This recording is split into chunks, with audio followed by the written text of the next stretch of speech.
Welcome to Powerlifting News USA. Today's topics. Since so many of those guys have their stomachs sticking out.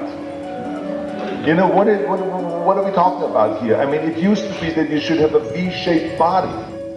Now, I don't know, it's like kind of like a bottle-shaped body or something like that. But it's not, it's a kind of, it's a weird thing that is happening on stage that no one can pour in their stomach anymore for a long period of time and stand on stage with a vacuum and pulled in stomach, shoulders out, and to look athletic.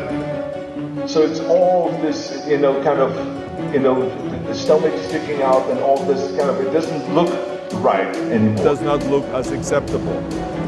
Simply because it's too big, it's too enormous, and it doesn't have any talent behind it. But when you have guys come out one after the next to just go, they barely can get their breath together, and then they hit the shot, and then the stomach hangs out. Bubble gut from HGH abuse. Joe Rogan's dire health concern flare up as fans worry about UFC commenter. Yeah, I did not have HGH gut. I ate like a giant bowl of spaghetti with sausage. They're saying Joe Rogan has Palumboism. He's becoming like Dave Palumbo.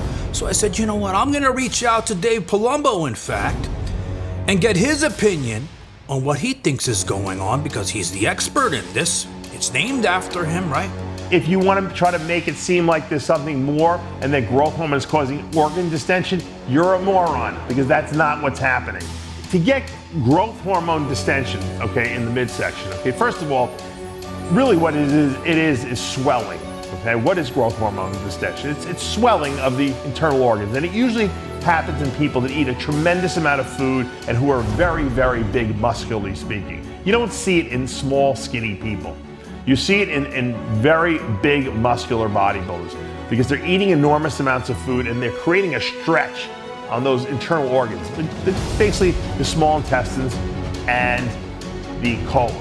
And by doing that, by stretching them with all that food in there that you're eating and all that, exertional type stuff you're doing at the gym, because you're pushing heavy weights and you're bearing down on those abdominal muscles, it's muscle.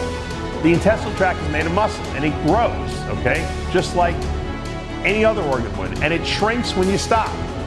But what many in the traditional medical community refer to as diabetic neuropathy. So basically, as insulin resistance starts to set in, chronically high blood sugar levels can lead to nerve damage in the limbs especially. The more nerve damage the limbs get, the more atrophied they'll look, and as well as more distended the stomach will look. And this is the traditional cause of Palumboism. And while many would say, why the hell would Joe Rogan have insulin resistance?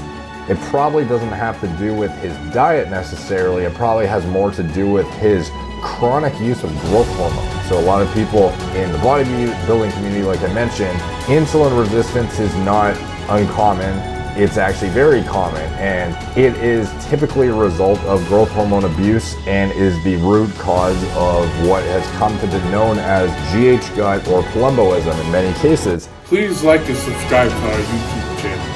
Powerlifting News USA out.